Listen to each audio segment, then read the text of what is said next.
नमस्कार, सुभाष की बात में आपका स्वागत है। जब मैं कहता हूं कि दुनिया एक ग्लोबल विलेज है या सब लोग कहते हैं, तो इसका आशय होता है कि दुनिया के किसी भी कोने में कुछ हो तो दूसरी दुनिया को फ़र्क पड़ेगा। अब ये फ़र्क अलग-अलग तरीके से पड़ता है, कभी युद्ध के कारण, कभी बाज़ार के कारण, पर इस बार का फ़र्क जो है वो शख्स से संबंधित फ़ाइलों की वजह से पड़ने वाला है। एप्स्टीन फ़ाइल 19 तारीख यानी आज जो है खुलने वाली है और दुनिया की धड़कन इससे तेज हुई है। अमेरिका में एप्स्टीन फाइल के सार्वजनिक होने की बात कही जा रही है।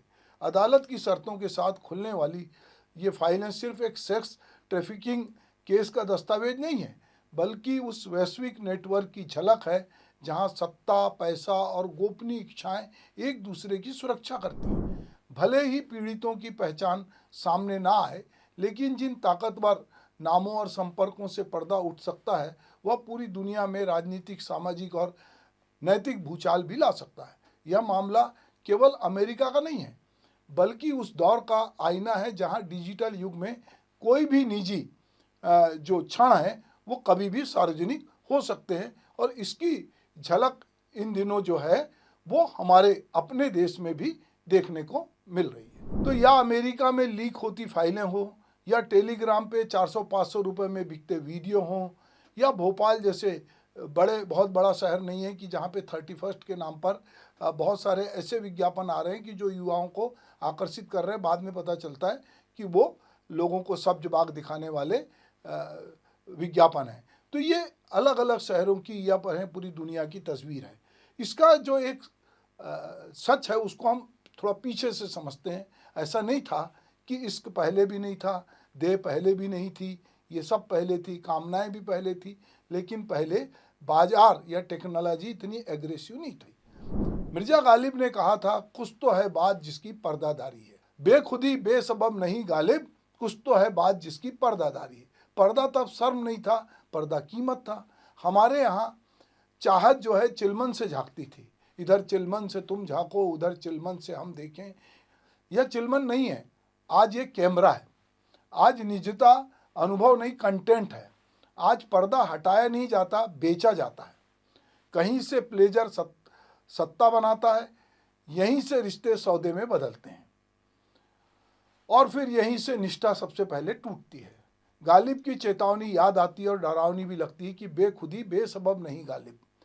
आज बेखुदी का सबब टेक्नोलॉजी है, बाजार है और हमारी अपनी सहमति भी है। जहाँ पर कि सहमति से ये वीडियो जो बने हैं वो टेक्नोलॉजी के कारण बाहर है। सवाल यह नहीं कि हमें खुलापन चाहिए या नहीं चाहिए, सवाल यह है कि क्या हमारे पास अब भी ऐसा कुछ बचा है जिसकी पर्दादारी की जाए, क्योंकि पर्दादारी को लेकर ही बहुत सारी बातें हो रही हैं। हमने देखा कि अभी बिहार में जब मुख्यमंत्री एक डॉक्टर को नियुक्ति पत्र दे रहे थे तो उन्होंने उसका हिजाब हटाने की कोशिश की। जब हिजाब हटाया तो उसको लेकर पूरे देश में बहस है कि आप उसका चेहरा क्यों देखना चाहते हैं, और लोग कहते हैं कि चेहरा ढक क्यों रहे हो, आप सरकारी नौकरी में आ रहे हो। अब यहाँ परंपरा की बात है, पर बहुत बार जो कुछ ढका हुआ है उसको देखने की एक इच्छा जो है, एक गोपन इच्छा रहती है। पर धीरे धीरे अभी जो समाज खुला है उसमें बहुत सारी चीज़ें ऐसी बदल रही है जो हमारी जो अपनी निजता है, जो हमारी प्राइवेसी है, वो प्राइवेसी को जो है वो डिस्टर्ब कर रही है। तो अभी जो खबरें लगातार आ रही हैं उसमें जो हमारे हाथ में मोबाइल है, जिसमें हम सोचते हैं कि हम जो कुछ डाल रहे हैं वो हमारा अपना है, पर कहीं ना कहीं बाजार को इसमें बेचने लायक मटेरियल दिख रहा है। तो ये मटेरियल हम कैसे प्रोवाइड कर रहे हैं, अनजाने में हम बहुत सारे एक्सेस दे रहे हैं, और ये एक्सेस से जो है बहुत सारे लोग फ़ायदा उठा रहे हैं। तो बात हो रही थी कि जो कुछ दबा है, जो कुछ गोपन है, उसको देखने की एक लालसा थी, और इसीलिए हमारे बहुत सारे गाने, हमारे बहुत सारे साहित्य में पर्दा है, पर्दा, पर्दे के पीछे पर्दा नसी हैं, पर्दा नसी को बेपर्दा ना कर दूं। तो ये पर्दा बेपर्दा उस तरह से करने का नहीं था जिस तरह अभी टेक्नोलॉजी के जरिए बहुत सारी चीज़ें बेपर्दा हो रही हैं, या जो ऐसे अंतरंग क्षण हैं जो कि आपके मोबाइल पे दर्ज थे, अब वो टेलीग्राम के जरिए बाजार में बिक रहे हैं, या कभी किसी ने कहीं जाकर कुछ किसी के साथ संबंध बनाए हैं, वो संबंधी सार्वजनिक हो रहे हैं। एप्स्टीन फाइल को सार्वजनिक किए जाने का फैसला केवल एक कानूनी घटना नहीं है, यह उस दुनिया का एक्सरे है जिसे अब तक सत्ता, पैसे और गोपनीयता की मोटी दीवारों के पीछे सुरक्षित माना जाता था।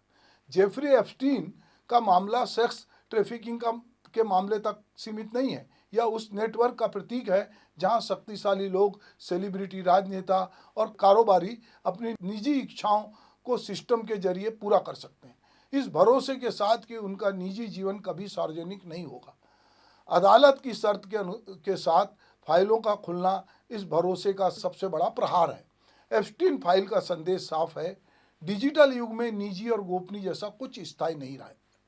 आज भले ही पीड़ितों की पहचान सुरक्षित रखने की बात कही जा रही हो, लेकिन यह तथ्य नकारा नहीं जा सकता कि जिन दृश्यों, गवाहियों और नामों से पर्दा उठेगा वह दुनिया भर में एक नई बहस को जन्म देगा।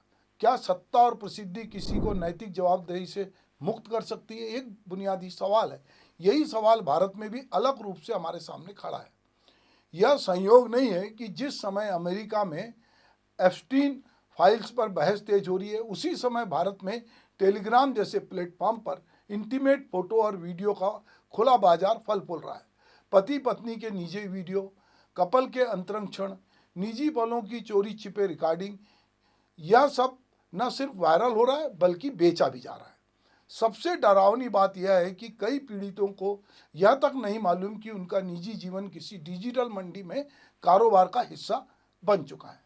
यहाँ सवाल केवल ब्लैकमेलर का नहीं है, सवाल उस सामाजिक मानसिकता का भी है जिसने निजी पलों को कंटेंट में बदलने की जमीन तैयार की है। पिछले कुछ वर्ष में खुलापन एक फैशनेबल शब्द बन गया है। सिनेमा, वेब सीरीज और सोशल मीडिया ने यह धारणा मजबूत की है कि इंटीमेसी पे बात करना, उसे दिखाना और उसे साझा करना आधुनिकता का प्रमाण है। लेकिन इस खुलेपन और लापरवाही के बीच की महीन रेखा हमने को अनदेखा किया है। असली जिंदगी में ना तो कैमरा बंद होता है, ना ही कोई एडिटर यह तय करता है कि क्या दिखाना और क्या नहीं दिखाना है। इसी खुलेपन की एक नई शक्ल नए कपल में उभरता है थर्ड पार्टनर या यूनिकॉर्न कल्चर।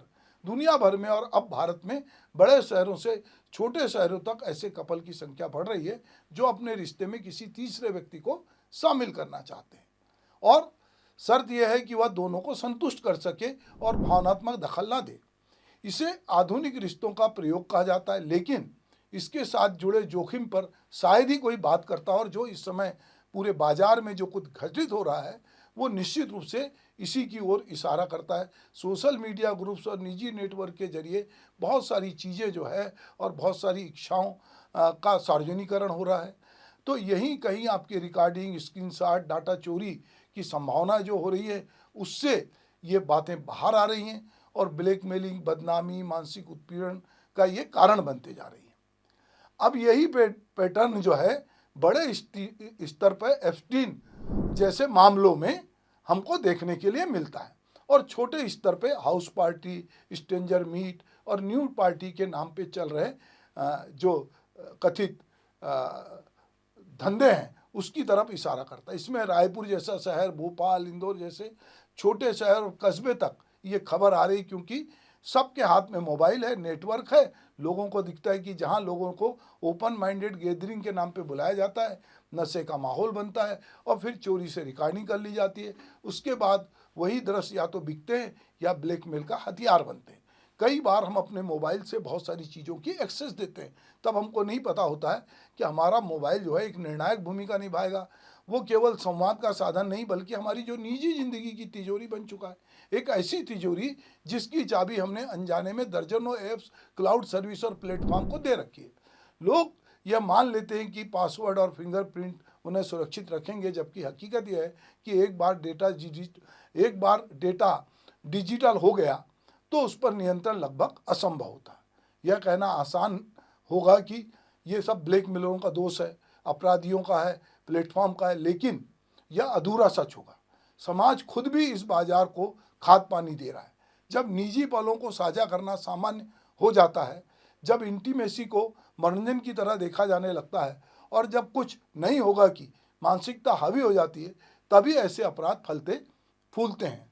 एप्स्टीन फाइल हमें यही चेतावनी देती है कि सत्ता और गोपनीय इच्छाओं का गठजोड़ हमेशा किसी ना किसी के शोषण पे टिका होता है। भारत में टेलीग्राम चैनल और हाउस पार्टी गैंग उसी मॉडल का छोटा लेकिन अनियंत्रित संस्करण है। हमको ये देखना होगा कि क्या हम अपनी जो निजी जीवन है, अपने गोपनीय क्षण है, उसको हम क्या अपने जो रिश्ते हैं या कहें कि हमारी जो फ्रीडम है, हम उसमें किस तरह से और लिबर्टी चाहते हैं। वरना हम अपनी ये जो आज़ादी है, अगर उसको हम अपनी जिम्मेदारी के साथ नहीं जोड़ेंगे तो ये जो बाज़ार में जो चीज़ें बिक रही है वो उसी तरह बिकेगी। तो इसलिए ब्लैकमेलिंग का बाज़ार जो है अपराधियों से नहीं, हमारी लापरवाही से भी चलता है। एप्स्टीन फाइल का असली अर्थ यही है।